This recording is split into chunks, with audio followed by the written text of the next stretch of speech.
हाँ बच्चों, कैसे हो? अब हम क्या स्टार्ट कर रहे हैं? AS9 का रिवीजन। रिवीजन का मतलब ये नहीं है कि हम कोई भी पॉइंट स्किप करेंगे, हम A to Z चीज़ें क्या करेंगे, कवर करेंगे। इंस्टीट्यूट के क्वेश्चन भी स्टार्ट करेंगे, बट क्या है, थोड़ा फास्ट पेस पे करेंगे। स्किप कुछ भी नहीं करेंगे और ऐसा भी नहीं है कि क्या है फटाफट से निकाल दिया, लेकिन A to Z इंस्टीट्यूट के क्वेश्चन करेंगे। तो स्टार्ट करते हैं। AS9 क्या है? Revenue recognition. AS9 क्या बताता है? रेवेन्यू कब रिकॉग्नाइज करना है। तो सबसे पहले ये बताता है रेवेन्यू की डेफिनेशन। ये ऊपर वाला सर स्किप कर नहीं बताऊंगा। Definition of revenue. रेवेन्यू का मतलब क्या है? Gross inflow of cash receivable and other consideration arising in ordinary course of activities of enterprise, चाहे वो सेल ऑफ गुड्स से आए, चाहे सर्विसेज से आए, या फिर इंटरेस्ट, रॉयल्टी और डिविडेंड का। सुनो, कैश का मतलब तुमने मुझे फीस में क्या दे दिया? कैश। रिसीवेबल का मतलब तुम मेरे क्या बन गए? डेटर। और अदर कंसिडरेशन का मतलब तुमने मुझे क्या दे दिया? कोई मोबाइल दे दिया, आपने मेरे लिए नोट्स लिख दिए, कुछ भी अदर कंसिडरेशन में दे दिया। ग्रोस का मतलब क्या है? बिना TDS कटे। जैसे मुझे कंपनी, मैंने किसी कंपनी का डिविडेंड शेयर खरीद रखा है, उससे मुझे डिविडेंड आया 100 रुपए का, और 10 रुपए का क्या आ गया? TDS। तो रेवेन्यू कितना माना जाएगा? 100 रुपये। ग्रोस का मतलब क्या है? रेवेन्यू कितना माना जाएगा? 100 रुपये। मैं एंट्री क्या डालूंगा? कैश डेबिट कितना? 90 टू डिविडेंड इनकम कितने की मानी जाएगी? 100 की। और TDS कितने का आ गया? 10 का। ये मेरा एक तरह से एडवांस टैक्स है। अब आगे मुझे 100 रुपये पर कितना टैक्स चुकाना होगा? 30 रुपये। 100 रुपये पर टैक्स कितना चुकाना होगा? 30। तो मैं एंट्री क्या डालूंगा? Tax expense debit 30 to TDS कितने का? 10। ये कट जाएगा, और टू बचा हुआ कैश दे दूंगा सरकार को 20। टैक्स रेट तो 30% है ना, TDS वाली 10% कट है। तो TDS रेवेन्यू कितना मानेंगे हम? पूरा 100 रुपये, ग्रोस अमाउंट ही।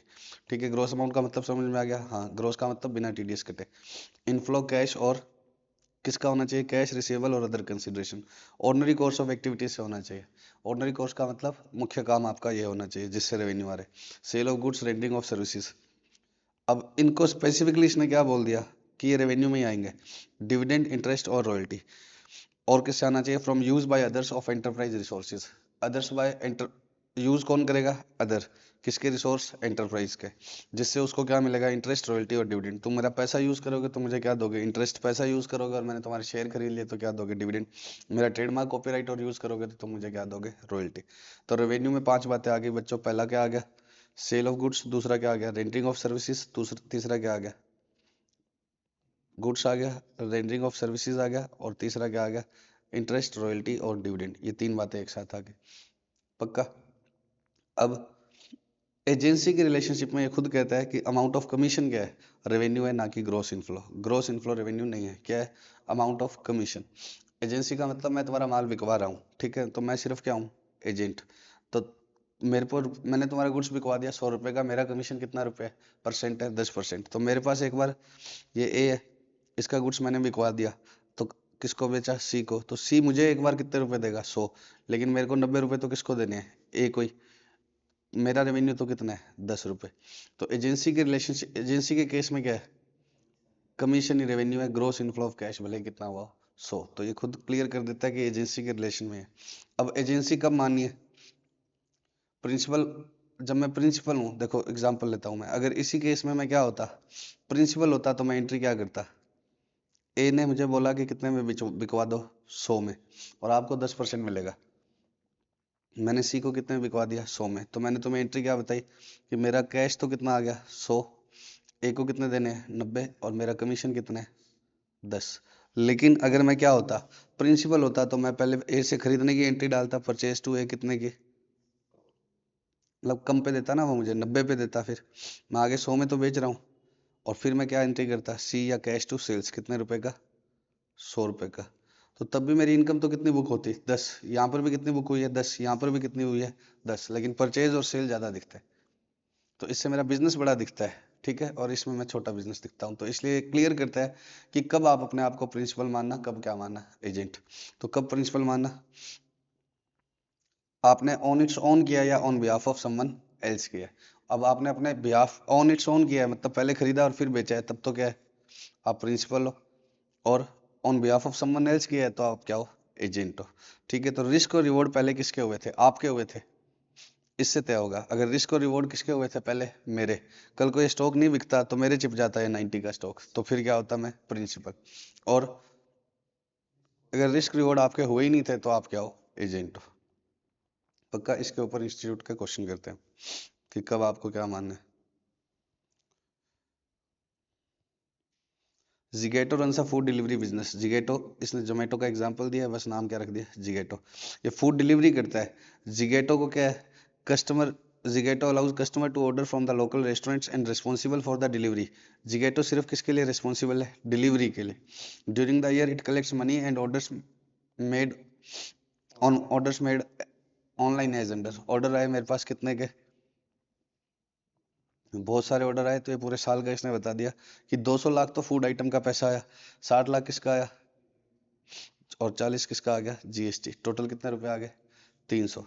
जिगेटो को 300 रुपए, सबसे पहले तो रुपए कस्टमर किसको देगा, जिगेटो को, ठीक है। और ऑर्डर किसको दे दिया था उसने, कस्टमर्स को पहुंचा दिया था विद इन गिवन टाइम। तो रेवेन्यू कितना बुक करेगा रेस्टोरेंट, और रेवेन्यू कितना बुक करेगा जिगेटो। तो जिगेटो सिर्फ क्या है, एजेंट है। जिगेटो का रिस्क थोड़ी है, खाना अच्छा नहीं आया तो रेस्टोरेंट की बेइज्जती है, जिगेटो की, रेस्टोरेंट के। खाना टाइम से नहीं गया तो किसकी है, तब जिगेटो की है। तो रिस्क एंड रिवॉर्ड फूड का कभी भी किसका नहीं हुआ था, जिगेटो को, ठीक है।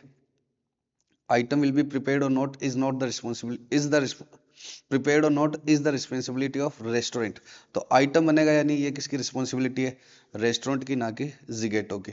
और रिस्पॉन्सिबिलिटी टू डिलीवर किसकी है, जिगेटो की। तो जिगेटो की डिलीवरी का है, ना कि रेस्टोरेंट का। रेस्टोरेंट डिलीवरी का कुछ भी नहीं है, तो इसलिए जिगेटो क्या है, एजेंट है। तो जिगेटो क्या एंट्री डालेगा, बताओ फटाफट से। जिगेटो के पास कैश कितना आ गया, 300 का। उसमें से उसको रेस्टोरेंट को कितना देना है, बोलो, 200। अपना इसका कितना है, 60। इसका रेवेन्यू कितना है, 60। और 40 रुपए किसका है, जीएसटी का। कितने, 40 रुपए। तो ये तो किसी का भी रेवेन्यू नहीं है, ये तो किसी का भी रेवेन्यू नहीं है। अब हो सकता है कि 40 रुपए में कुछ जीएसटी किसका है, रेस्टोरेंट को भरना है, और कुछ जीएसटी किसको भरना है, जिगेटो को। जिगेटो को क्यों जीएसटी भरना है, क्योंकि जिगेटो ने भी तो क्या दिया है, सर्विसेज दी है। तो जिगेटो ने सर्विसेज दी है तो उसका जीएसटी। अब पता नहीं है किसका कितना है, तो एक बार मैंने इसको सीधा मान लिया कि जिगेटो ही भरेगा, उसने जीएसटी लाइबिलिटी बना ली। मान लो कि 30 जीएसटी को भरना है, तो 30 ये रेस्टोरेंट को देगा और रेस्टोरेंट आगे भर देगा, और तो फिर जिगेटो का कितना रहेगा, 10। तो फिर इस केस में क्या होगा, सॉरी, यहाँ से 30 माइनस हो जाएगा। जिगेटो की जीएसटी लाइबिलिटी कितनी है, 10, और 30 किस में आ जाएगी, वो रेस्टोरेंट को देगा, आगे रेस्टोरेंट आगे पे कर देगा। तो मुझे बताओ, सबका रेवेन्यू अलग अलग। जिगेटो का कितना हो गया, सॉरी, रेस्टोरेंट का कितना हो गया, 200। जिगेटो का कितना हो गया, 60। और 40 किसी का भी नहीं है, वो तो सरकार को देने, ठीक है। 40 lakh is the liability payable to government, hence is does not form part of revenue. और 60 किसका है, जिगेटो का। और 200 किसका है, रेस्टोरेंट का, क्योंकि जिगेटो का इसमें रिस्क नहीं था। अब क्या है, ट्रिप डील है, एक वेबसाइट है जो पब्लिक को क्या बुक करने के लिए देती है, एयरलाइन टिकट्स। और ये पहले 100 टिकट खरीदती है किससे, एयरलाइन से। 100 टिकट्स एयरलाइन से सस्ती खरीद लेती है, और आगे अपनी वेबसाइट पर क्या करती है, महंगी बेचती है। एंड रीसेल्स इट्स, रीसेल्स का मतलब आगे बेचती है। अब लॉस रिस्क किसका है, रिस्क है ट्रिप डील का। किस चीज का, एनी अनसोल्ड टिकट्स का। तो मैं ट्रिप डील हूँ, मैं कोई एजेंट नहीं हूँ कि मैंने किसको, एयरलाइंस को क्या बोल दिया कि आपकी टिकट बिके तो मुझे कमीशन दे देना, नहीं तो मत देना। मेरा रिस्क है, मैंने खरीद लिए 100 टिकट्स। मैंने क्या है, 100 टिकट्स खरीद लिया, अब नहीं बिकेगी तो क्या होगा, एयरलाइन को मुझे 100 रुपए देने ही, 100 टिकट्स के पैसे देने ही पड़ेंगे। तो अनसोल्ड रिस्क किसका है, मेरा है। तो यहाँ पर क्या है, ट्रिप डील क्या है, एजेंट है या प्रिंसिपल है, ट्रिप डील क्या है, प्रिंसिपल है। तो ये क्या कह रहा है, in the above example risk and rewards किसके हो गए, ट्रिप डील के हो गए। नहीं बिकी तो मेरा रिस्क है, महंगी बिकी तो मेरा रिवॉर्ड है। सेल्स फुल्ली रिकॉग्नाइज हो गई, रेवेन्यू, ठीक है। तो मान लो इसने टिकट खरीदी है 10 रुपए की, तो ये एंट्री क्या करेगा, परचेज टू एयरलाइन, कितने का, मान लो 10 रुपए की खरीदी है और आगे 12 में बेचेगा, तो कैश या कस्टमर डेबिट टू सेल्स, कितने का, 12 का। अब इसने कितनी टिकट खरीदी, 100, 80 बिक गई, तो बच कितनी गई, 20। अब फ्लाइट तो चलेगी, तो 20 रुपए का क्या हो गया, लॉस। तो उस लॉस को क्या कर देगा, टू परचेज, ठीक है। अब परचेज को कोई और एक्सपेंस लिख लेंगे, क्योंकि परचेज गुड्स के फॉर्म में लिखते हैं, लेकिन बात तो समझ में आ गई ना, ठीक है। तो 20 रुपए का 20 में डेबिट रह जाएगा, कितने का, कितनी टिकट का डेबिट ही रह गया, 10 इंटू 20 टिकट का डेबिट रह गया, तो वो मेरा लॉस हो गया। तो अनसोल्ड इन्वेंट्री का लॉस किसका रहेगा, ट्रिप डील का, पक्का। तो ये तो इसने क्लियर किया कि आपको कब क्या मानना है, रेवेन्यू कितना मानना है। अगर आप एजेंट हो तो आपको रेवेन्यू कमीशन मानना है, और प्रिंसिपल हो तो क्या है, पूरा मानना है। और प्रिंसिपल कब मानना है अपने आप को, जब उसका रिस्क आइटम का आपका हुआ था, चाहे वो सर्विस सेक्टर का है चाहे क्या है, गुड्स का। जैसे फ्लिपकार्ट है, मेजोरिटी गुड्स लोगों के वेंडर के क्या करता है, डिस्प्ले करता है और आगे बिकवाता है। तो फ्लिपकार्ट क्या है, एजेंट। लेकिन बहुत सारी चीजें जो उसको पता है कि रूटीन में ही क्या होती है, सेल होती है, तो वो परचेज भी करता है उसको और आगे क्या कर देता है, सेल। तो उस चीज में वो क्या होगा, टोटल परचेज को एक्सपेंस मानेगा और सेल्स को पूरे पूरे को क्या मानेगा, रेवेन्यू। अब sale of goods, renting of services और इंटरेस्ट, रॉयल्टी और डिविडेंड, तीन बातें होगी। Sale of goods, rendering of services और इंटरेस्ट, रॉयल्टी और डिविडेंड, इन तीनों के रेवेन्यू कैसे कैसे बुक करने हैं ये इस बताता है। तो सबसे पहले तो सेल ऑफ गुड्स की बात करते हैं। सेल ऑफ गुड्स के लिए बोलता है कि सबसे पहली बात क्या है, आप रेवेन्यू बुक करोगे कब, जब आपको अल्टीमेट कलेक्शन की क्या हो, सर्टेनिटी हो। क्या लिखा हुआ है, not unreasonable to expect ultimate collection. इसका मतलब क्या है, अल्टीमेट कलेक्शन क्या हो, रीजनेबल हो। तो मैं आज आपको गुड सेल कर रहा हूं और मेरे को लग रहा है कि पैसे आएंगे ही नहीं, तो भले ही आगे कोई भी शर्तें पूरी बोलता रहे, सेल ऑफ गुड्स की आगे और भी शर्तें हैं, लेकिन वो शर्तें पूरी भी हो जाए तो भी मैं रेवेन्यू बुक नहीं करूंगा जब मुझे किसकी सर्टेनिटी नहीं है, अल्टीमेट कलेक्शन की। जब मुझे सर्टेनिटी किसकी नहीं है, अल्टीमेट कलेक्शन की। तो मुझे भरोसा नहीं है कि तुम्हारे रुपए आ जाएंगे, या मेरा लेने की इच्छा नहीं है। आप क्या हो, इनकम टैक्स वालों के बेटे हो, तो आप मेरे से पढ़ने आ गए और मैं फीस लेने की इच्छा नहीं है। एग्जाम्पल गलत ले रहा हूँ क्योंकि किसका होना चाहिए, सेल ऑफ गुड्स का। मैं सर्विसेज का दे रहा हूँ क्योंकि मैं सर्विस प्रोवाइड कर रहा हूँ, लेकिन समझ तो आ रही है बात। आप मेरे से मोबाइल लेके गए, मुझे आपसे रुपए नहीं लेने, तो ये जरूरी नहीं है कि सामने वाले की इंटेंशन ही खराब हो सकता है कि मेरे को ही नहीं लेने। बोलो, तो किसी भी वजह से जब तक मुझे अल्टीमेट कलेक्शन की सर्टेनिटी नहीं है तो रेवेन्यू बुक नहीं करूंगा। हाँ, अल्टीमेट कलेक्शन की सर्टेनिटी होगी तो फिर ये चीजें और चेक करनी है। ठीक है, पहली शर्त क्या है, seller is transfer to the buyer the property in goods. इसका मतलब क्या होता है, ओनरशिप। मैंने ओनरशिप सामने वाले को क्या कर दी होनी चाहिए, ट्रांसफर।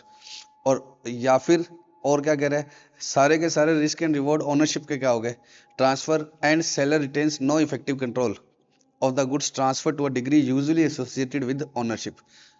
तो या तो क्या हो जाए, ओनरशिप ट्रांसफर हो जाए, और या फिर क्या है, रिस्क और रिवॉर्ड सारे ट्रांसफर हो जाए। अब और सेलर का अब क्या नहीं बचा हुआ है, उतना कोई भी इफेक्टिव कंट्रोल नहीं बचा हुआ है जो किसका होता है, उस डिग्री तक का कंट्रोल नहीं बचा हुआ है जो ओनर का होता है।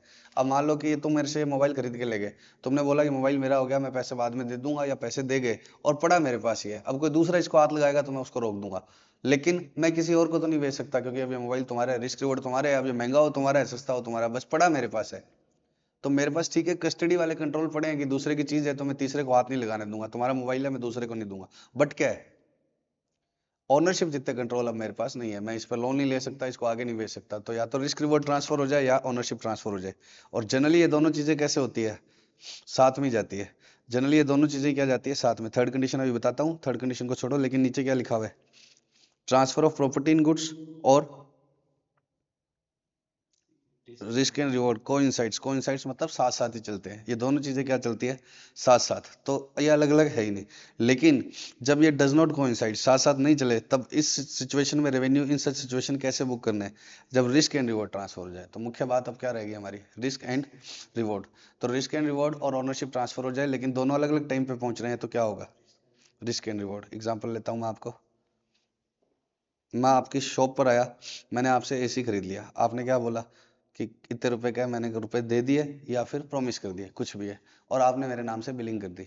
आपने बोला कि एसी कब दूंगा, परसों दूंगा, परसों पहुंचा दूंगा तुम्हारे वहां।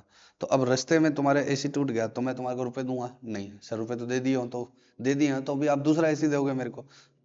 तो अभी रास्ते में टूट रहा है तो तुम्हारा टूट रहा है ना, तुमने बोला है मैं पहुंचाऊंगा। तो रिस्क एंड रिवॉर्ड यहाँ ट्रांसफर होंगे, तो आप क्या करोगे, यहाँ पर करोगे। भले ही ओनरशिप या बिलिंग आपने मेरे नाम से क्या कर दी है पहले, भले ही ओनरशिप आपने क्या कर दी है पहले कर दी है, लेकिन क्या है, रिस्क रिवॉर्ड अभी तक ट्रांसफर नहीं हुए। तो जब ओनरशिप, जनरली तो क्या होता है, आपसे सामान खरीदा, सामान साथ में ले जाऊंगा, बोलो पक्का। लेकिन जनरली साथ में ही जाते हैं, लेकिन जब साथ में नहीं जाए तो क्या होगा, बोलो। आपको कब देखना है, जब रिस्क एंड रिवॉर्ड क्या हो, पक्का समझ गए क्या। तो रिस्क रिवॉर्ड का मतलब क्या है, ये चीज आपकी है, नुकसान हुआ तो आपका हुआ, महंगी होगी तो रिवॉर्ड भी क्या है, आपका है। तो मेन क्या लिखोगे कि गुड्स का रेवेन्यू कब बुक करना है। पहली शर्त तो ये होगी कि पैसे आने की सर्टेनिटी। अब मैंने तुम्हें दे दिया, बिल भी दे दिया है, और क्या है, रिस्क रिवॉर्ड भी तुम्हारे, आज के बाद महंगा सस्ता तुम्हारा है, लेकिन मेरा पैसा आएगा नहीं, मुझे पता है। क्या है, आपके रुपए मेरे को लेने ही नहीं है। क्यों नहीं लेने, किसी भी वजह से मेरे को नहीं लेने हैं, या आपकी फाइनेंशियल पोजीशन खराब है, मेरे को लग रहा है कि पैसे आएंगे नहीं। तो सर आपने बेचा ही क्यों फिर हमें, जब फाइनेंशियल पोजीशन खराब है, आपको लग रहा है भाई आप मेरे 50 कस्टमर और जुड़वा रखे हैं आपने, तो क्या होगा, मैं अगर आपको मना कर दूंगा तो वो 50 कस्टमर और तुड़वा दोगे, तो 100 वजह हो सकती है, लेकिन अगर मुझे पैसे आने की सर्टेनिटी नहीं है तो मैं रेवेन्यू रिकॉर्ड नहीं करूंगा। हाँ, रिस्क भी ट्रांसफर हो गया, रिवॉर्ड भी ट्रांसफर हो गया, मैंने आपको मोबाइल दे दिया, ओनरशिप भी हो गया, लेकिन पैसे आने की सर्टेनिटी नहीं है तो मैं रेवेन्यू रिकॉर्ड नहीं करूंगा। अब तीसरा क्या है, no significant uncertainty exist regarding the amount of consideration that will be deliver. मेरे को पैसे आने की सर्टेनिटी है, मेरे को पैसे आने की सर्टेनिटी है, लेकिन किस चीज की सर्टेनिटी नहीं है, अमाउंट कितनी आएगी। अमाउंट के बारे में भी कोई सिग्निफिकेंट अनसर्टेनिटी एग्जिस्ट नहीं होनी चाहिए। आप मेरी दुकान, मैंने आपको ये मोबाइल बेचना है, मैंने आपको क्या बेचना है, मोबाइल, मैंने कहा कि मोबाइल रख लो और क्या दे देना, पैसे दे देना। आप क्या बोलते हो, आगे मेरा बिकेगा नहीं, आप, मैं होलसेलर हूँ, आप रिटेलर हो, या मैं मैन्युफैक्चरर हूँ, आप होलसेलर हो, आप आगे मेरा बिकेगा नहीं, तो मैं कहा बिक जाएगा यार, ऐसे क्या कर रहे हो, तो आप कह रहे हो कि नहीं नहीं बिकेगा नहीं।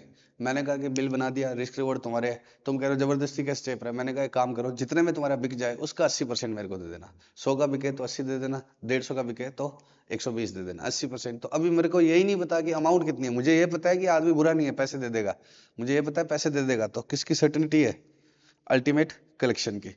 और किसकी सर्टेनिटी है, और क्या हो गया, ओनरशिप ट्रांसफर होगी, रिस्क रिवॉर्ड सब ट्रांसफर हो गए, इन दोनों में से तो वैसे भी एक चाहिए, लेकिन अमाउंट सर्टेन नहीं है, तो मैं एंट्री डाल ही नहीं पाऊंगा। मैं एंट्री कैसे डालूंगा, डेटा टू सेल्स, अमाउंट ही नहीं बता, तो ये तो मनी मेजरमेंट की तरह से आ गया। ठीक है, तो अमाउंट भी क्या होनी चाहिए, सर्टेन। तो गुड्स के बारे में 3-5 गुड्स के बारे में क्या क्या कंडीशन होगी, पहले अमाउंट, अल्टीमेट कलेक्शन की सर्टेनिटी, दूसरा रिस्क रिवॉर्ड ट्रांसफर हो जाए या ओनरशिप ट्रांसफर हो जाए। तो ओनरशिप ट्रांसफर हो जाए, लैंग्वेज अच्छे से याद कर लेना कि transfer to the buyer the property in goods, property in goods का मतलब ओनरशिप, और या फिर क्या है, रिस्क रिवॉर्ड ट्रांसफर हो जाए और अब मेरा कोई कंट्रोल नहीं बचा है। इन दोनों में अगर टाइम गैप है तो किसको देखना है, रिस्क एंड रिवॉर्ड को। और दो बातें क्या है, सर्टिनिटी की, दो बातें किसकी सर्टिनिटी की है, एक तो कलेक्शन की सर्टिनिटी और एक अमाउंट की, मतलब एक इसको दो, अमाउंट कितनी मिलेगी वो भी मुझे बताओ। तो इसको क्या बोलते हैं, मेजरेबल होना चाहिए, रेवेन्यू क्या होना चाहिए, मेजरेबल, और इसको क्या बोलते हैं, कलेक्टेबल। अब ये शर्तें सब में चलेगी, सब में मतलब रेंडिंग ऑफ सर्विसेज में भी यही चलेगा, और इंटरेस्ट रॉयल्टी और डिविडेंड में भी यही चलेगा, इंटरेस्ट रॉयल्टी एंड डिविडेंड। अभी रेंडिंग ऑफ सर्विसेज को छोड़ के एक बार मैं क्या करवा रहा हूँ, इंटरेस्ट रॉयल्टी और डिविडेंड, इन सब में भी क्या लिखा हुआ है, मेजरेबल होना चाहिए और कलेक्टेबल होना चाहिए। मेजरेबल का मतलब अमाउंट कितनी आएगी, और कलेक्टेबल का मतलब अमाउंट आ जाएगी। इसके अलावा इनमें सब में क्या है, अलग अलग शर्त। तो 5 रेवेन्यू है, sale of goods, rendering of services, interest royalty dividend. इन पांचों में क्या है, दो बातें कॉमन है, क्या, मेजरेबल होना चाहिए और कलेक्टेबल होना चाहिए, कलेक्शन की सर्टेनिटी और कितने पैसे आएंगे वो भी मेजरेबल होना चाहिए। अब उसके अलावा सब में अपनी अपनी स्पेसिफिक कंडीशन है, जो हमने अभी गुड्स की पढ़ ली, अब हम किसकी पढ़ने जा रहे हैं, इंटरेस्ट की। इंटरेस्ट का रेवेन्यू कैसे बुक करना है, टाइम प्रोपोर्शन पर को ध्यान में रखकर अमाउंट आउटस्टैंडिंग को और रेट एप्लीकेबल को, टाइम प्रोपोर्शन, अमाउंट आउटस्टैंडिंग और रेट एप्लीकेबल को ध्यान में रखकर बुक करना है। जैसे 1000 रुपए का तुम मुझसे पैसा लेकर गए, रेट है 10% और 3 महीने के लिए लेकर गए, तो किनको किनको ध्यान में रखा, अमाउंट को, टाइम को और रेट को, प्लस मुझे ये भरोसा होना चाहिए कि आपके पैसे आ जाएंगे। ठीक है, अब इंटरेस्ट का मतलब जनरली तो क्या होता है, तुम मेरा कैश लेकर गए, लेकिन अमाउंट ड्यू भी है, जैसे मैंने तुम्हें माल बेचा, उसका आप पैसा लेट दे रहे हो, तो माल बेचने का रेवेन्यू तो किसके हिसाब से होगा, ऊपर वाली शर्तों के हिसाब से।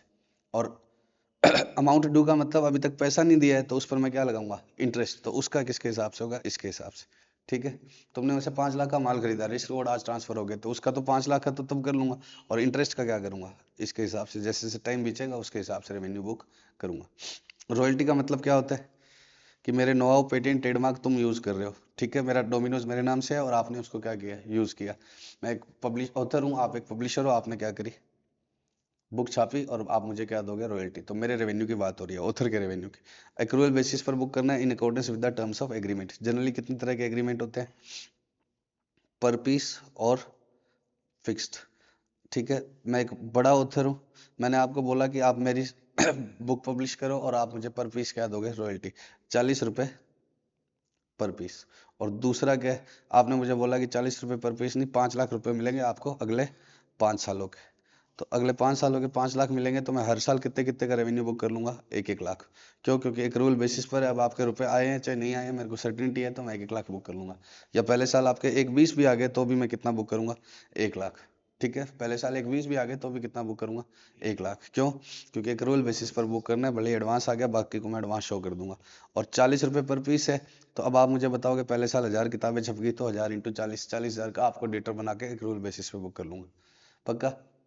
तो अब रॉयल्टी में क्या ध्यान रखना है, एक तो एक्रूअल बेसिस और एक एग्रीमेंट। एक्रूअल बेसिस और एग्रीमेंट दो ए है, ठीक है। इंटरेस्ट में तीन बातें हैं, क्या, अमाउंट आउटस्टैंडिंग, रेट और टाइम। अमाउंट आउटस्टैंडिंग, रेट और टाइम। रॉयल्टी में दो ही है, एग्रीमेंट और एक्रूअल बेसिस। तीसरा क्या है, डिविडेंड। डिविडेंड के लिए क्या बोलता है, when owner's right to receive payment is established, जब ओनर का राइट किस चीज का बन जाए, पेमेंट का। ओनर का राइट पेमेंट का कब बनता है, when it is declared in AGM. Company की हर साल एक एनुअल जनरल मीटिंग होती है, उसके अंदर अगर ये डिक्लेयर हो जाएगा उसी दिन मेरा क्या बनेगा, राइट। तो डिविडेंड की इनकम कब बुक करनी है, मैंने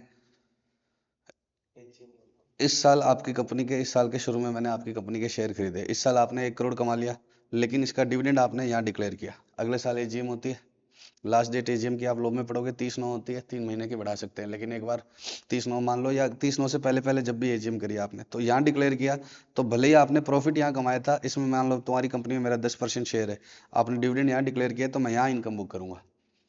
एक्रू भले ही यहाँ हुआ है, ये उल्टा जा रहा है एक्रूअल के, क्यों उल्टा जा रहा है, मुझे यहाँ बुक करनी है, क्योंकि कंपनी कल को डिविडेंड दे ही ना, मैं पहले ही बुक कर लूँ।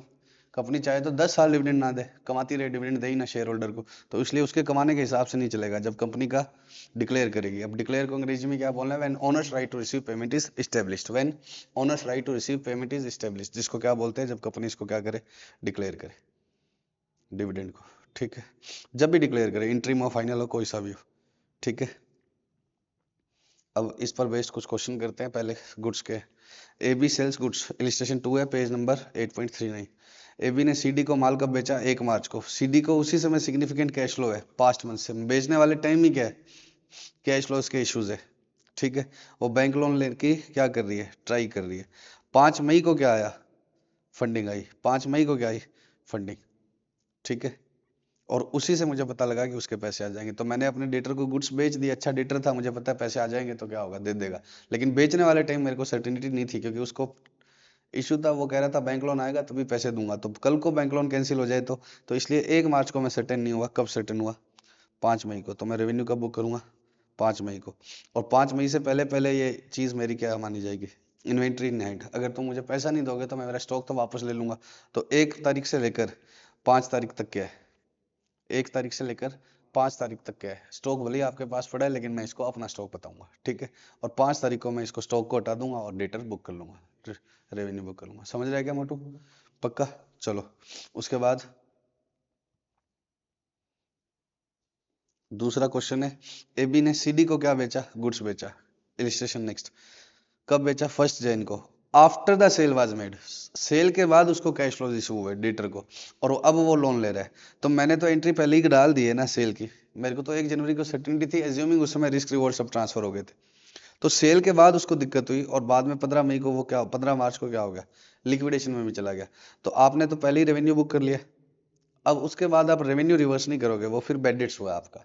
15 मार्च को आपका फिर क्या हुआ है, बैड डेट्स हुआ है। साफ लिख रहा है, at the time of sale कोई रीजन ही नहीं था मेरे पास कि मेरे को पैसे नहीं आएंगे, मेरे को भरोसा था कि मेरे पैसे आ जाएंगे।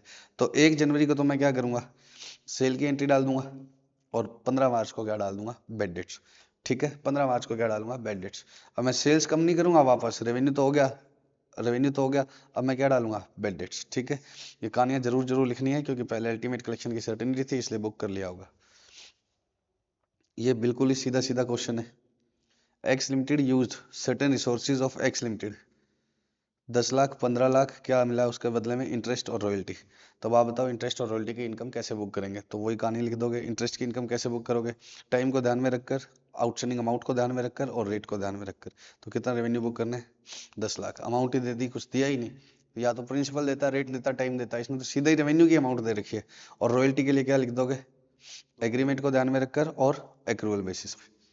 पक्का, हाँ सर, हाँ बिल्कुल पक्का। अब किस पर आओ, dividend. 31 March, illustration 4। During the year ended 31 March 2001, Z limited ने 100 लाख रुपए का डिविडेंड एक्रूअल बेसिस पर बुक कर लिया। इसके पास किसके यूनिट्स थी, म्यूचुअल फंड की। तो इसका रिसोर्स किसने यूज किया, म्यूचुअल फंड ने, और उसके बदले में उसको क्या मिल रहा है, डिविडेंड। तो है तो क्या, रेवेन्यू की डेफिनेशन में तो आता ही। लेकिन कब बुक करा है, 31 मार्च एक वाले साल में। क्यों बुक किया, एक्रूअल बेसिस पे, क्योंकि म्यूचुअल फंड ने उस साल कमाया। लेकिन म्यूचुअल फंड ने डिविडेंड डिक्लेयर कब किया है, 15 जून को, और प्रपोज कब किया था, 10 अप्रैल को। पहले डिविडेंड क्या किया जाता है, प्रपोज, फिर उसको शेयर होल्डर आकर क्या करते हैं, अप्रूव। तो म्यूचुअल फंड के डायरेक्टर्स ने प्रपोज ही 10 अप्रैल को किया, अप्रूव कब किया, 15 जून को शेयर होल्डर डिक्लेयर किया। तो मेरे को कब बुक करना चाहिए था, 15 जून एक, तो ये किस साल में आएगी? 1-2 में, लेकिन इसने किस में कर दिया? 2001 में या 2010-11 मान लो, कुछ भी। करना कब चाहिए था? 1-2 में या 11-12 में, तो इसका गलत हो गया पक्का। Accrual basis is not correct. क्यों नहीं है? क्योंकि राइट टू पेमेंट कब इस्टेब्लिश हुआ? 15 जून को, तो 15 जून को होना चाहिए था पक्का। बोर्ड ऑफ डायरेक्टर्स ने क्या किया? रेट्रोस्पेक्टिवली क्या करा दिया? प्राइस इंक्रीज कर दिया। कितनी तारीख को? 31 मार्च को। 31 इलिस्ट्रेशन 6 है, पेज नंबर है, मिल गया। 31 मार्च को क्या है? बोलो। प्राइस बढ़ा दिया। कब से? 1 जनवरी से। 1 जनवरी यहाँ थी, और मैं 31 मार्च को क्या कर रहा हूँ कि इस सेल का जो ऑलरेडी सेल हो गया उसका पैसा क्या दो और देना पड़ेगा। अब क्या है?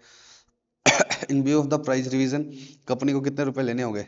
15 लाख फ्रॉम अपना कस्टमर से। कब से? 1 अप्रैल से 31 मार्च के। तो इन 3 महीनों के कितने रुपए एक्स्ट्रा लेने होंगे?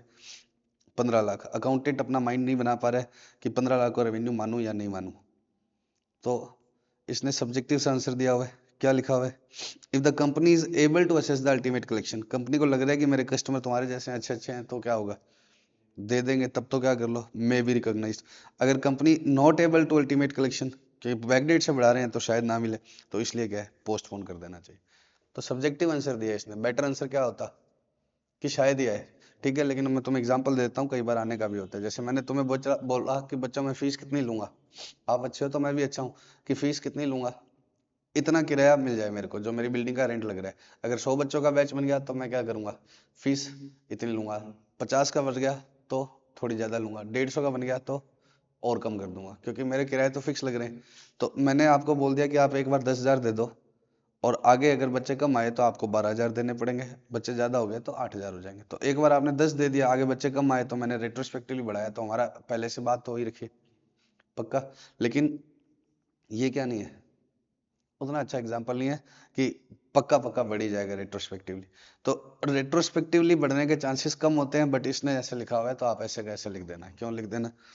क्योंकि ये इंस्टीट्यूट है, इनके ईगो प्रॉब्लम है, अपने हिसाब से नहीं लिखे तो क्या है, गलत हो जाता है। लेकिन इसका आंसर गलत तो नहीं है ना। ये कह रहे मिल जाएगा तो बुक कर लो, नहीं मिलेगा तो बुक मत करो, बात खत्म। कर लिया नहीं मिला तो बैड डेट्स। क्या चीज?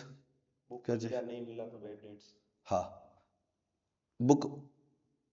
ये इसने आंसर क्या दिया? मिलने की सर्टिनिटी है तो क्या कर लो, बुक। अब आपको सर्टिनिटी है कि दे देगा, लेकिन फिर भी आपको आगे नहीं आया, तो आपने एक बार तो बुक कर लिया, बाद में बैड डेट्स। बुक और रेवेन्यू कभी भी रिवर्स नहीं होगा, वो सीधा सीधा क्या जाएगा? बैड डेट्स, या उसका क्या बनेगा? प्रोविजन। एक बार रेवेन्यू बुक हो गया तो रिवर्स नहीं होगा। अब गुड्स कितने के बेचे? 60,000 के। इलिस्ट्रेटिव आई के का 7th क्वेश्चन कर रहा हूँ। फॉलोइंग इन्फॉर्मेशन किसकी है? मेघना लिमिटेड की। 60,000 के गुड्स बेचे, बट एक deliveries, but at the request of buyer these are delivered on 10 April. तो मैंने माल तो तुम्हें 60,000 का कब भेज दिया था? 20/3 में, 2 में। लेकिन तुमने बोला कि मुझे भेजना कब? 10 अप्रैल को। तो इसके बारे में इंस्टीट्यूट के एएस में साफ साफ लिखा हुआ है कि 3 शर्तें पूरी हो जाए तो क्या है? 3 शर्तें पूरी हो जाए तो क्या कर देना? रेवेन्यू बुक कर लेना, भले ही क्या है, गुड्स डिलीवर नहीं हुए। क्या ये इसने ये आगे कुछ केसेस लिखे हुए हैं कि इन केसेस में रेवेन्यू कैसे बुक करना है सेल ऑफ गुड्स का। तो delivery is delayed, buyer request and buyer takes titles and accept billing. तुमने टाइटल ले लिया, टाइटल मतलब ओनरशिप ले लिया, और बिलिंग ले लिया। भाई आपने ये फोन खरीद लिया मुझसे, बिल ले गए हो, पैसे दे गए हो या नहीं देकर गए हो, तो प्रॉमिस कर गए हो, तो क्या होगा? अब ये फोन मेरे पास पड़ा जरूर है, लेकिन है तो किसका? आपका। रिस्क आपके हैं, रिवॉर्ड आपके हैं, बिलिंग आपकी होगी, पैसे आने की सर्टेनिटी है, तो कर लेना बुक। लेकिन ये थोड़ा सा क्या कहता है, ये 3 शर्तें चेक कर लेना। क्या चेक कर लेना? Delivery is delayed at by request, आपने मना किया है, और goods are ready for delivery. Goods क्या है? डिलीवरी के लिए क्या है? तैयार पड़े हैं। अब मेरे पास आपने बोला कि 500 कुर्सियां दो, मैं कुर्सियां बेचता हूँ, और मेरे पास अभी कुर्सियां ही तैयार नहीं पड़ी है, और आपने बोला था महीने बाद ले लूंगा, तो महीने बाद ले लूंगा वो आपकी ठीक है रिक्वेस्ट थी, लेकिन मेरे पास कुर्सियां तो तैयार होनी चाहिए। तो गुड्स क्या होने चाहिए? रेडी टू बी डिलीवर्ड होना चाहिए। और आपने ही मना किया है कि बाद में भेज देना। आपके यहाँ क्या है? स्टोरेज की प्रॉब्लम रहती होगी, ज्यादा माल एक साथ, या आपने क्या है, मैं सस्ता बेच रहा था, आपने वुलन का स्टॉक था, आपने खरीद लिया, आपने बोला कि पड़ा आपके पास, मैं मंगवाऊंगा कब? विंटर में। लेकिन आपने खरीद लिया और आपने बोला विंटर में मंगवाऊंगा। 100 बातें हो सकती है, आपने डिले किया है। लेकिन मेरे पास गुड्स क्या होने चाहिए? रेडी फॉर डिलीवर, और वो आइडेंटिफाइड होने चाहिए स्पेसिफिकली कि ये इसके ही है, अब मैं इसको और किसी को नहीं बेचूंगा। ये मोबाइल है, आपने बोला कि मैं महीने बाद लेकर जाऊंगा, आपके कहने से डिलीवरी डिले हुई है नहीं। अब हाँ सॉरी, आपके कहने से हुई है, लेकिन मैं इस मोबाइल को किसी और को बेच दूं कि इसको बाद में दे दूंगा, ऐसा नहीं होना चाहिए। मोबाइल साइड में हो गया, कोई हाथ भी लगा दे तो नहीं, ये मेरे कस्टमर का है तो मैं किसी और कस्टमर को नहीं दूंगा। तो 3 शर्तें पूरी हो जानी चाहिए, ठीक है। बस लोकेशन आपके पड़ा रह गया, लेकिन रिस्क वो ट्रांसफर हो गया, सब कुछ ठीक है, लेकिन हम कब मानेंगे कि सब कुछ हो गया है? आप किसी और को इस मोबाइल को हाथ नहीं लगाने दोगे। ये मोबाइल किसका है? मेरे कस्टमर का है। दूसरा, आपने खुद ने कहा है कि मैं बाद में मंगूंगा। और तीसरा क्या है, बोलो? मेरे पास रेडी पड़ा है माल, ठीक है, रेडी पड़ा है तो पहली शर्त पूरी होगी तो क्या होगा, तीसरी शर्त वैसे ही पूरी होगी कि माल मेरे पास क्या पड़ा है, रेडी पड़ा ही है। तो ये नेक्स्ट केस क्या है, वो क्वेश्चन करेंगे हम, उसके अंदर ये sale on approval basis, approval basis वाली सेल को कब मानना चाहिए? तुम लेकर गए और अभी तुमने बोला कि बाद में बताऊंगा, तो कब मानूंगा मैं? जब या तो आप फॉर्मली एक्सेप्ट कर लो कि आपने बोला है कि रख लिया मैंने, या फिर कुछ ऐसा करो जिससे मुझे क्या पता लग जाए, एक्सेप्ट कर लिया है। जैसे आपने उस चीज को यूज कर लिया, मैंने शर्ट बेची थी आपको, आप शादी में मिले मुझे, वहां पर ये शर्ट पहन के घूम रहे थे, और रिजेक्शन, या फिर time limit for rejection has lapsed, या मैंने तुम्हें बोला था 10 दिनों में बता देना, 10 दिन निकल गए, और 10 दिन नहीं है, लेकिन फिक्स टाइम नहीं था, लेकिन एक रीजनेबल टाइम क्या हो गया, लैप्स हो गया। जैसे आप शर्ट लेकर गए, अब विंटर में थोड़ी आओगे, क्योंकि विंटर में तो अब सीजन ही निकल गया, अब तो स्वेटर का आ गया, तो एक रीजनेबल टाइम तो होता ही है ना, वो इंडस्ट्री टू इंडस्ट्री वेरी करता है, वो लैप्स हो जाए। तो अप्रूवल वाला या तो सामने वाला कह दे, सबसे अच्छी बात है, वो ना कहे लेकिन उसने यूज कर लिया, आगे किसी को बेच दिया, तो क्या हो गया, उसने इनडायरेक्टली बता दिया। तीसरा क्या है, उसने मैंने बोला था 10 दिनों में लौटा देना, वो कुछ कर दे तो दूसरे में आ ही गया ना, उसने यूज कर लिया।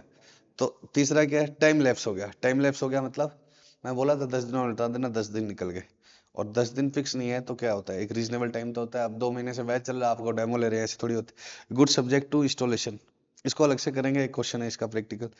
सेल एंड रीपर्चेज एग्रीमेंट, इसको भी अलग करेंगे। ट्रेड डिस्काउंट को क्या करते हैं, डिडक्ट कर देते हैं रेवेन्यू में से, और कैश डिस्काउंट को रेवेन्यू में से डिडक्ट नहीं करते, ये अलग से क्या है, चार्ज होता है। जैसे मैंने मान लो 100 रुपए का माल बेचा, आपने बड़ा माल खरीदा था इसलिए 10% क्या दे दिया, ट्रेड डिस्काउंट। पीछे कितना बच गया, 90, और जल्दी पेमेंट कर दोगे तो 10% क्या दे दिया, कैश डिस्काउंट।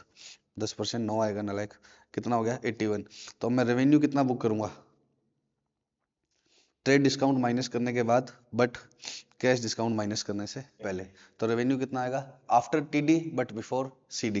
कैश कितना आएगा, दोनों डिस्काउंट कट के, और बाकी क्या होगा, डिस्काउंट।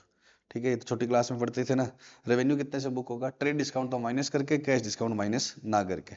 तो कैश डिस्काउंट अलग से रिकॉर्ड हो जाएगा, क्योंकि कैश तो दोनों माइनस करके आया, और ये क्या आया, एक माइनस करके।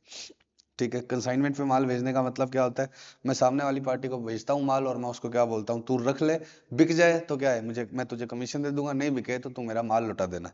तो भेजने से रेवेन्यू बुक नहीं होगा, कब बुक होगा, जब सामने वाले ने थर्ड पार्टी को बेच दिया। जब सामने वाले ने किसको बेच दिया, थर्ड पार्टी को। मैंने तुम्हें बोला कि मोबाइल ले लो, बिक जाए तो ठीक है, नहीं तो मेरा मोबाइल लौटा देना, तो मैं जब तुम्हें भेजूंगा उस समय इनकम बुक नहीं करूंगा। कब बुक करूंगा, जब तुम आगे इसको थर्ड पार्टी को बेच दोगे। पक्का? हाँ, कंसाइनी एजेंट जैसे, कंसाइनी एजेंट की तरह से रेवेन्यू बुक करेगा। अब आओ इसके ऊपर वापस 7th पे, 15/1 को। अच्छा, अब इसमें समझ में आ गया कि रेवेन्यू कब बुक होगा, 20/3 को। कस्टमर के कहने से क्या है, गुड्स रुका था, तो आप बाकी वो शर्तें लिख देना कि कस्टमर के कहने से होना चाहिए, गुड्स आइडेंटिफाइड होना चाहिए, किसी दूसरे कस्टमर को नहीं दूंगा, और क्या है, तीसरा क्या है, गुड्स रेडी फॉर डिलीवरी है। 15/1 को, 15/1/12 को क्या है, कितने का माल बेचा, 1.5 लाख का कंसाइनमेंट बेसिस पर, जिसमें से 20% अभी तक उसके पास अनसोल्ड पड़ा हुआ है, तो कितने का कर दूंगा मैं, एक 20 का, एक 50 का, 20% अभी नहीं बिका, तो 80% का मैं रेवेन्यू बुक कर लूंगा, 1,20,000 का। तो रेवेन्यू कितने का बुक हो जाएगा, 1,20 का। एज्यूमिंग ये क्या है, सेल प्राइस है, गुड्स ऑफ लिखा हुआ है, तो हो सकता है ये कॉस्ट है, सेल प्राइस ज्यादा हो, लेकिन अब मेरे को सेल प्राइस दिया ही नहीं, तो मैं इसको सेल प्राइस मान के क्या बोल रहा हूँ कि 1,20 का रेवेन्यू बुक कर लूंगा। तीसरा क्वेश्चन ज्यादातर पार्ट बच्चे गलत करके आ गए थे, ये पार्ट। 1,20 का गुड्स भेजा मैंने अप्रूवल बेसिस पर 1/12 को, और 3 महीने का अप्रूवल का टाइम था। 75% 31/1 तक अप्रूवल हो गया, और बाकी के लिए कुछ नहीं बताया गया। तो उनको ऐसा लगा कि 75% अप्रूव हो गया, तो 75% रेवेन्यू बुक करा, लेकिन बचे हुए के भी 3 महीने खत्म हो गए थे। 1/12 से 3 महीने कब खत्म हो जाएंगे, 1/1, 1/2, 1/3, 1 मार्च को खत्म हो जाएंगे, 31 मार्च तक तो क्या है, बचे हुए 25% के भी 3 महीने खत्म हो जाएंगे, तो पूरा रेवेन्यू बुक होना था। अब इसमें तो साफ साफ लिखा है गुड्स वर्थ ऑफ गुड्स, 1,20 की वर्थ है, मतलब ये इसकी कॉस्ट है। तो रेवेन्यू कितना बुक होता है इसके, सेल प्राइस का, लेकिन अब सेल प्राइस दिया ही नहीं है, तो 1,20 से ही काम चलाना पड़ेगा। बट बात यह है, 1,20 पूरा रेवेन्यू बुक होगा या आधा, 75%, पूरा, क्योंकि बचे हुए का भी टाइम क्या हो गया, लैप्स हो गया। उसके बाद में क्या है, कंपनी ने कैश सेल करी 780 की, उसमें ट्रेड डिस्काउंट कितना है 5%, तो वो क्या हो जाएगा, ट्रेड डिस्काउंट लेस ट्रेड करके डिस्काउंट हो लेस करके हो जाएगा। पक्का। अब किसकी बात करनी है मुझे, sale and repurchase agreement. Sale and repurchase agreement का मतलब क्या होता है कि मैं पहले तुम्हें बेच रहा हूँ और वापस तुमसे ही क्या है, खरीद रहा हूँ। तो सेल एंड रीपरचेज एग्रीमेंट का मतलब होता है कि पहले मैं तुम्हें बेच रहा हूँ और वापस मैं तुमसे ही खरीद रहा हूँ। तो ऐसा क्यों करते हैं, लोन लेना होता है। ए ने बी को लोन दिया, ठीक है। अब ए को डर लगता है बी क्या ना देगा, पैसे नहीं देगा। तो ए क्या कहता है, तू मुझे माल बेच दे। कितने रुपए का लोन चाहिए तुझे, 100 रुपए का। तो तू मुझे गुड्स दे दे और मैं तुम्हें क्या दे देता हूँ, पैसे दे देता हूँ। अब ये गुड्स मेरे नाम पड़ा है, तू मुझे ब्याज समेत कितने देगा, 10, 110 देगा। तो तू वापस हाथों हाथ एग्रीमेंट कर ले रीपरचेज करने का, मुझे तेरा गुड्स चाहिए ही नहीं 110 पर। तू हाथों हाथ क्या कर ले, 110 का रीपरचेज एग्रीमेंट कर दे। ये कह रहा है ऐसे तुम्हें दूंगा नहीं, मेरे को कुछ ना कुछ क्या दे, चीज मेरे नाम कर। उसने 100 रुपए की चीज मेरे नाम कर दी। अब बी क्या कहता है कि चीज तेरे नाम कर दूंगा, कल को चीज बहुत ही ज्यादा महंगी होगी तो वापस नहीं बेचेगा। तो बी ए कहता है कि हाथों हाथ 110 रुपए पर क्या कर दे, रीपरचेज एग्रीमेंट कर दे, मुझे बेचना ही पड़ेगा। तो इससे क्या होगा, बी को पैसे आगे कितने रुपए, 100। तो ये तो लोन आया, तो कैश टू लोन कितने का, 100 रुपए का। और बाद में उसको कितने पर खरीदना है, 110 पर। तो इंटरेस्ट है कितने रुपए का, 10 रुपए का इंटरेस्ट टू लोन। और जब चुका देगा तो क्या होगा, जब वापस खरीदेगा तो एंट्री क्या कर देगा, लोन टू कैश 110। ये सेल था ही नहीं। तो इसको ये एस क्या बोलता है कि सेल एंड रीपरचेज क्या होते हैं, सिर्फ फाइनेंसिंग अरेंजमेंट होते हैं। सेल और रीपरचेज क्या होते हैं, फाइनेंसिंग अरेंजमेंट। कहाँ गया, कहाँ पे है, ये रहा। इसको क्या बोलते हैं, फाइनेंसिंग अरेंजमेंट। तो borrowing cost should be recognised in the books of seller. Seller सिर्फ इसको क्या रिकॉर्ड करेगा, बोरिंग्स। स्टडी मटेरियल में इसका एग्जांपल भी है, कहाँ पर है, 8.45, ये रहा। 1 मार्च को केजे ने माल बेचा, तो ऐसे लग रहा है रेवेन्यू है कितने रुपए का, 5 लाख का। बट उसी time at the time of sale ही उसने रीपरचेज एग्रीमेंट कर दिया 6 लाख का। तो एक तरह से 5 लाख का माल बेचेगा तो 5 लाख उसको मिलेंगे, वापस उसको 6 में खरीदना है। तो केजे का ही रिस्क रिवॉर्ड है। कल को ये माल 4 लाख का भी हो गया तो किसको खरीदना पड़ेगा, केजे को 6 में ही। तो उसका रिस्क है, बोलो। कल को ये माल 12 लाख का हो गया तो उसको भी 6 में मिलेगा, तो रिवॉर्ड भी उसके हैं, तो रेवेन्यू बुक करना ही नहीं है। इसको फाइनेंसिंग अरेंजमेंट मानना है, बैंक टू लोन।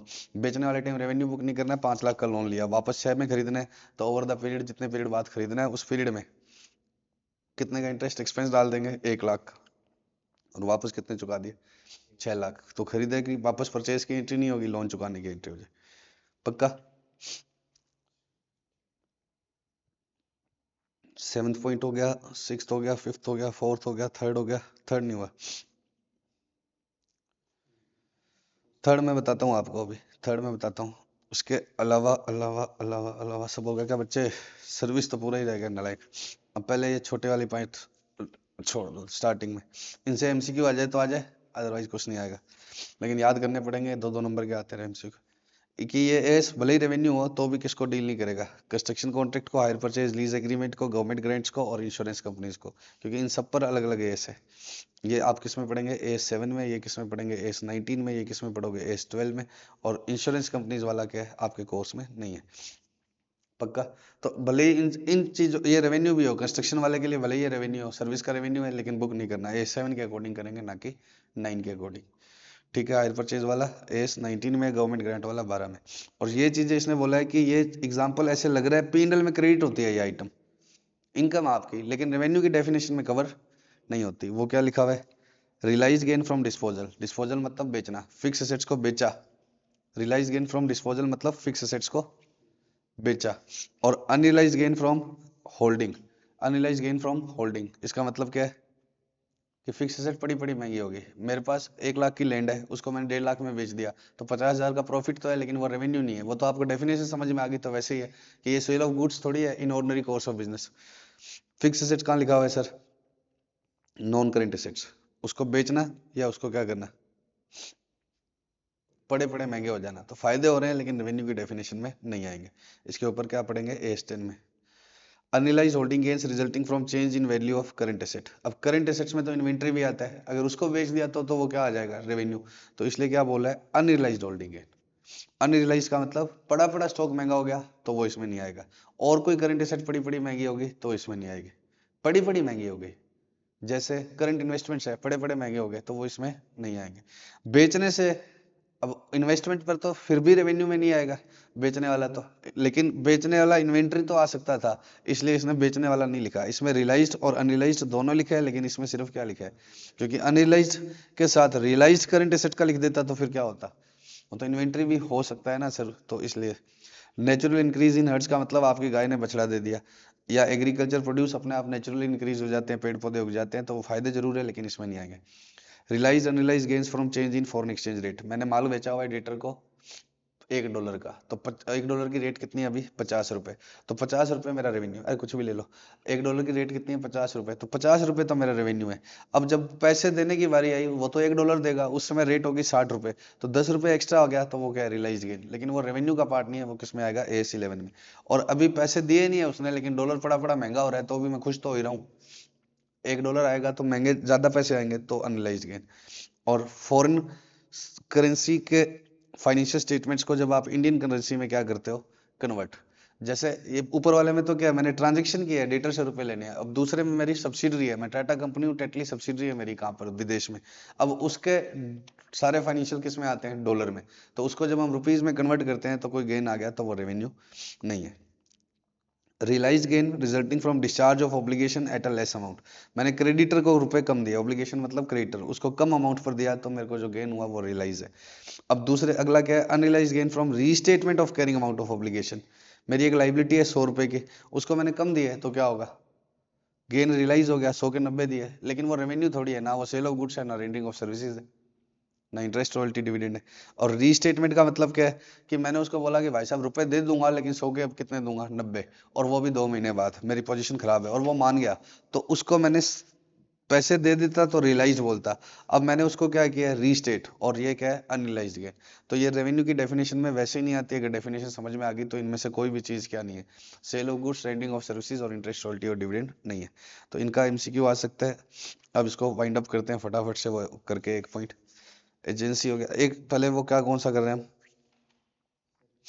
सर्विस वाला नहीं, पहले हम कौन सा करेंगे, इस वो वाला कहाँ गया, इंस्पेक्शन,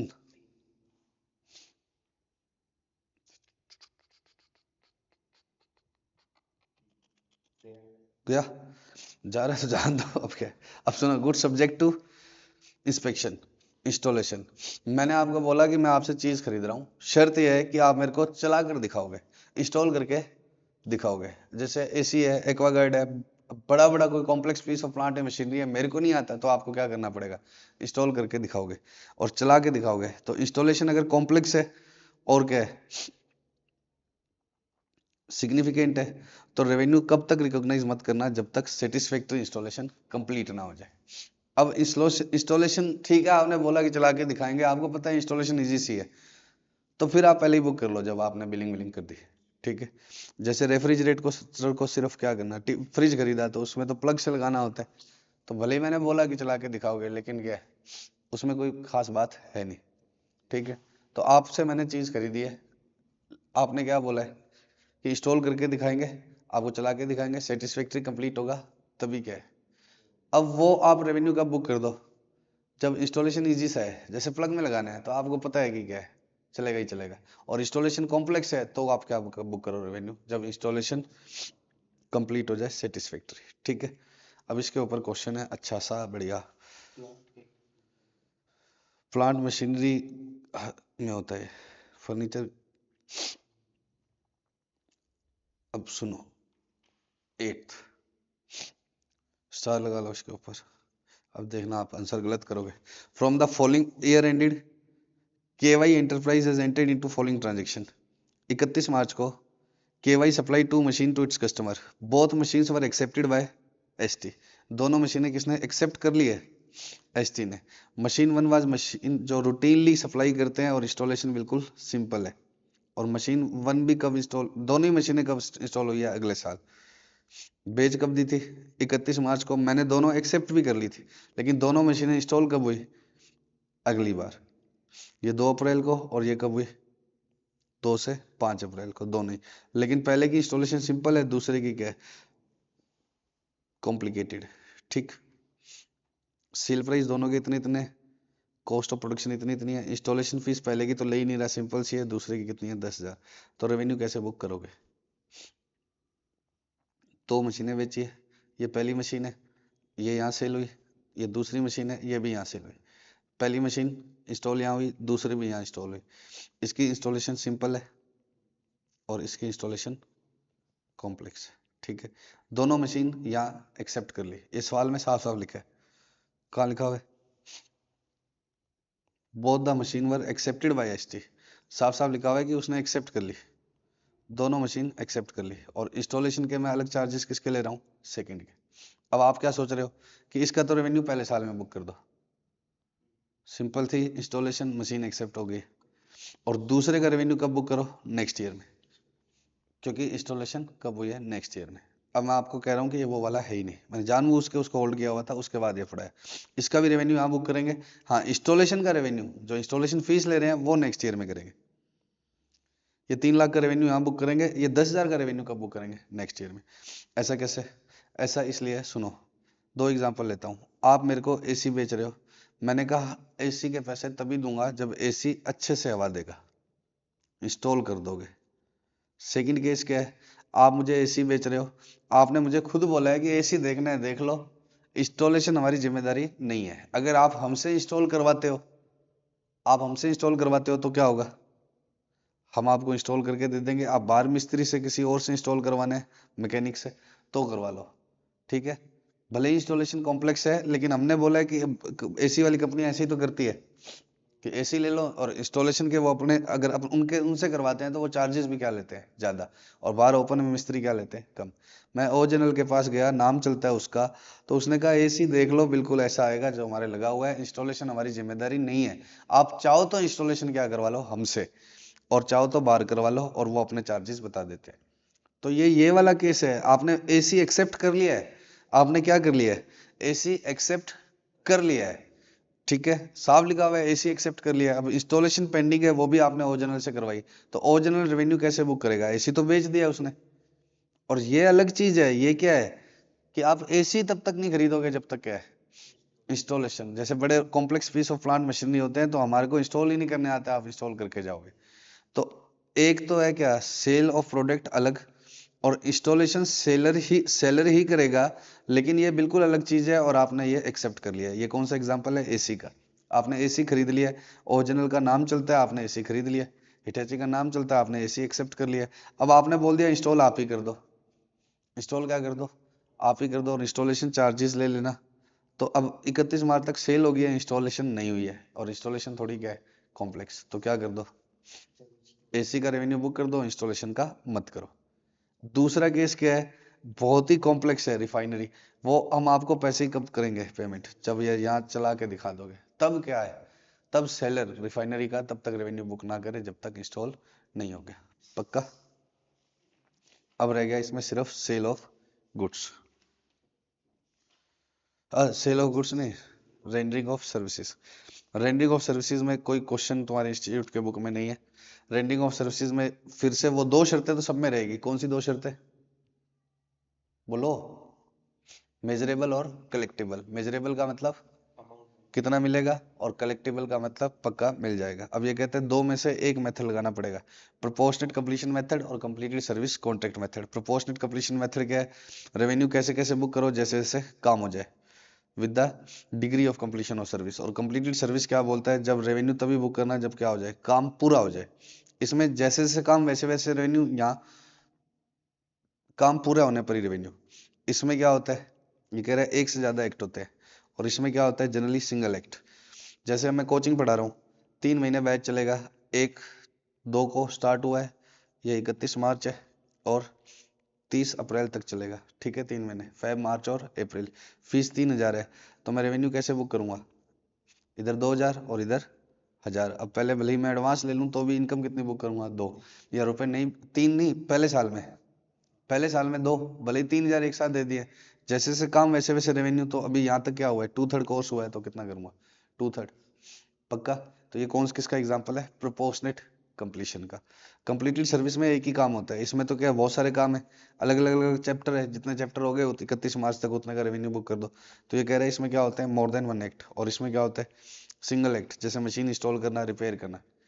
मशीन इंस्टॉल करना तो सर सेल ऑफ गुड्स है, नहीं, मशीन इंस्टॉल करना, मशीन आप खरीद के लाए हो कहीं से, इंस्टॉलेशन मुझसे करवा रहे हो। मशीन आप कहीं और से लेकर आए हो, इंस्टॉलेशन मुझसे करवा रहे हो, तो मैं सिर्फ क्या हूँ, रेंडिंग ऑफ सर्विसेज। तो जब इंस्टॉलेशन पूरा हो जाएगा तभी क्या करूंगा, रेवेन्यू बुक। एक ही काम है, रिपेयर करना एक ही काम है। और या फिर ये क्या कहता है, इसमें भी अगर काम कितने हैं, एक से ज्यादा, more than single act, but yet to be performed are so significant in relation to the transaction taken that performance cannot be deemed to have completed until the execution of those act। काम एक, इसमें तो कहता है कि काम क्या है, एक से ज्यादा है, जैसे जैसे काम होते रहेंगे वैसे वैसे बुक करते रहना। इसमें एक ही काम होता है, ठीक है, तो काम पूरा होने पर। लेकिन इसमें भी क्या हो सकता है, एक से ज्यादा काम, लेकिन फिर जो काम बचा हुआ ना, येट टू बी परफॉर्म्ड, वो बहुत ही सिग्निफिकेंट है, और ये नहीं माना जा सकता है कि कुछ भी कंप्लीट हुआ है जब तक वो बचा हुआ काम पूरा ना हो जाए। जैसे अब मैं शाहरुख खान हूं, आपने मुझे बुलाया है किसके लिए, एक स्टेज शो के लिए। 1 घंटा मेरे को वहां पर डांस करना है और उसके लिए आप मुझे पैसे दोगे। मैं अनुभव बस्सी हूँ, मुझे 1 घंटा एंटरटेन करना है और आप मुझे पैसे दोगे। तो अब 1 घंटा के लिए आपने मुझे बुलाया हुआ है इस दिन। अब उस 1 घंटे की तैयारी तो मैं करूंगा ना, इस दिन इवेंट होना है, आपने इवेंट ऑर्गेनाइज किया, मुझे बुलाया है, इस दिन इवेंट होना है, तो उसके लिए मैं क्या करूंगा, तैयारी तो करूंगा ना। मैं अनुभव बस्सी हूँ तो जोक सोचूंगा, शाहरुख खान हूँ तो डांस के स्टेप सोचूंगा। तो वो बहुत छोटे छोटे काम है, मेन काम क्या है, परफॉर्मेंस। तो थोड़ा बहुत मैंने कर लिया है, लेकिन परफॉर्मेंस अभी तक नहीं हुई है, तो मैं तब तक रेवेन्यू बुक नहीं करूंगा। तो ये किसके लिए, रेंटिंग ऑफ सर्विसेज के लिए। पक्का। अब एक स्टडी मटेरियल का लास्ट क्वेश्चन है आईसीआई का, 6th। GH manufactures and sells TVs. GH क्या करता है, टीवी बेचता है मैन्युफैक्चर करके। और कैसे बेचता है, सी से, कस्टमर के पास कैसे बेचता है, समुद्र से, सी से। और transfer risk related TV, TV का रास्ते में इंश्योरेंस कवरेज लेता है वो, ठीक है, जब वो रास्ते में होते हैं कस्टमर के लोकेशन तक पहुंचने से पहले। इंश्योरेंस कंपनी किसको पैसे देगी, जीएच को। इंश्योरेंस कंपनी सेलर को पैसे देगी अगर क्या हो गया, लॉस या डैमेज हो गया, कब तक, पहुंचने तक, ठीक है। लीगल टाइटल कब दूंगा मैं तुम्हें, लीगल टाइटल मतलब ओनरशिप कब दूंगा, जब आपके घर पर पहुंच जाएगा, at the customer premises 1 month later. तो ओनरशिप आपको कब मिलेगी, when should the entity HGH entity GH recognize revenue। बताओ अब रिस्क रास्ते में किसके हैं, मेरे हैं या बायर के हो गए, मेरे हैं। क्यों, क्योंकि ये किससे पता लग रहा है, इंश्योरेंस मुझे मिलेगा, मतलब क्या है, रिस्क मेरे। पक्का। ये कह रहे हैं रिस्क ट्रांसफर नहीं हुए when goods depart from the factory. क्यों नहीं हुए, ये किस बात से पता लग रहा है, एविडेंस बाय द फैक्ट्स की इंश्योरेंस प्रोसीड्स किसको मिलेगी, जीएच को। और साथ ही साथ लीगल टाइटल भी अभी तक पास नहीं हुआ है, जब तक वहां तक नहीं पहुंचे। तो रेवेन्यू कब बुक करना चाहिए, जब कस्टमर के पास पहुंच जाए, ठीक है। अब ये सारे क्वेश्चन मैंने स्टडी मटेरियल के करा दिए। Love you so much, bye bye.